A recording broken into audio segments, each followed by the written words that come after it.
I got taught no matter how good you are, you're never too good for a checklist. Hey, I'm Josh, a builder here in New Zealand, and I love checklists. I've put these ones here together to use for my team in-house. This is my roof truss checklist. Let's break it down.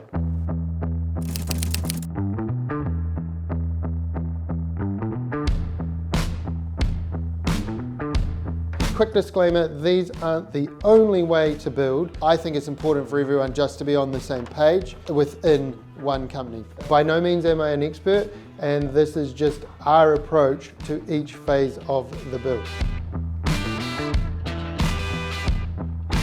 So you're on site, you've put your foundations down and you've stood your frames, and you're now ready to move on to roof trusses. As well as printing off your checklist, the first thing you'll do is prepare. So you'd make sure that your scaffold has been installed. Generally those guys need about 2 weeks notice. We like to book that in literally the day after we start standing frames. We would make sure that our safety nets are booked in. Again, the crew we use need about a week's notice. We want to have a truss delivery booked. So when you book your frame delivery, you'll book your truss delivery for 2 or 3 days later. So you're now on site and you've got your trusses delivered, you've got your plan from the pre-nailer. You would mark that out on your top plate and make sure it works. This is a real low barrier way to find any issues. You'd work along, you'd get your running measurement, and you go along the top plate and you would mark where every single truss sits. And you do this in pencil, and you would make sure that if there's 2 of you, you'd work down each side of the building together, and you would then ideally get from one end of the building to the other, and the marks that you've got on your top plates would match the pre-nailer's layout. We'll put an example layout plan here now. And at your prepare stage, you would let your roofer know that you're about to do your trusses and you're going to be ready for him in a week or so to install a roof. Yo, if you're enjoying these checklist videos and you want a copy for your business or your site, head to nzbuilder.co.nz/checklist to find out more information. Now we stand the trusses. The very first thing you do is decide on the setting truss. The setting truss is the one that you'll stand first, that you will then plumb and brace and use to set everything else off. This is really important because often when you've got hips and valleys, certain trusses will butt into this truss. So you need to get this in the bang on location. You need to get it set, plumb and brace before you can do anything else. Once you've decided on that, you would peel out your trusses. So you'd go through and remove all the nails that have been tacked in. You would then plumb up your setting truss and you would lock that in with braces.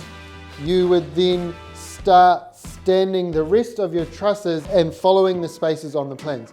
For example, it might say 867 mils and there's going to be 12 of them in a row. So you'd put your setting truss in, then you'd mark 867, put a line with an X, see your next truss, next truss, next truss, next truss. You would tack these in as you're going, bang on those pencil marks. Again, using your original measurements to make sure that you're keeping everything parallel off that first truss. You would then work on straightening any hips and ridges. As you look along the ridge or you look up the line of a hip, you want the tops or where everything intersects to be in a nice straight line.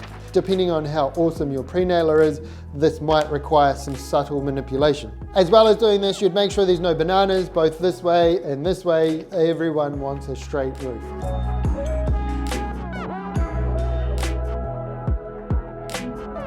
Next step is to install the hardware. This is where you want to stop and install all of your tie downs and fixing. This is the easiest time to get it in before it starts to get more and more built out and more complicated. It's really tempting to rush ahead and keep doing the framing, keep getting the visual progress, but slow down, get all your fixing hardware in. Hardware can be as simple as your CPC 40s or your cleats or tie downs, Z nails, you know, all of those fun things that you've got to install over and over and over. Basically, you are tying the roof to the top plate, which ties it to the stud, which ties it to the bottom plate, which ties it to the slab. No one wants their roof to be peeled off in a gusty wind. If you've got valleys, this would be the next step to install your valley boards. If we're using timber fascia, we like to put a 4x2 on the end of all the trusses to give this solid fixing the whole way through. So this is the time where you'd start thinking about your fascia detail. How is that going to get installed? If it's metal fascia, to make sure that you have a plan for that. Now you can work on your purlins. You'd start at the bottom and space evenly up to the ridge. Usually you're going to have 2 purlins at the top, 1 at the very bottom, making sure that your bottom one is plumb with your fascia. Plumb it up with the top of the purlin, not the bottom, so that it doesn't overhang. You would then work from the bottom to the top with your purlins. You would purlin screw these, and you would now install your roof strap.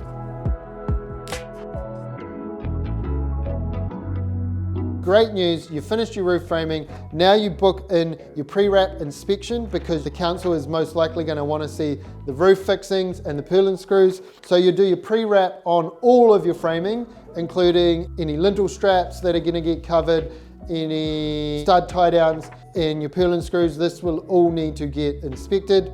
You would book in your roofer. You would book in the painter for the fascia. If it's timber, we like to get that painted before the roof goes on and before any spouting or anything gets installed. Then you'd book in your roofer and you would book in your spouting. Now that the roof framing's complete, you're ready for the next step, which is going ahead and clicking subscribe to follow along with all our checklist videos. The next checklist we'll move on to is pre-clad. See you there, or go back to the start and watch our foundation and framing checklist. Yo, if you're enjoying these checklist videos and you want a copy for your business or your site, head to nzbuilder.co.nz/checklist to find out more information.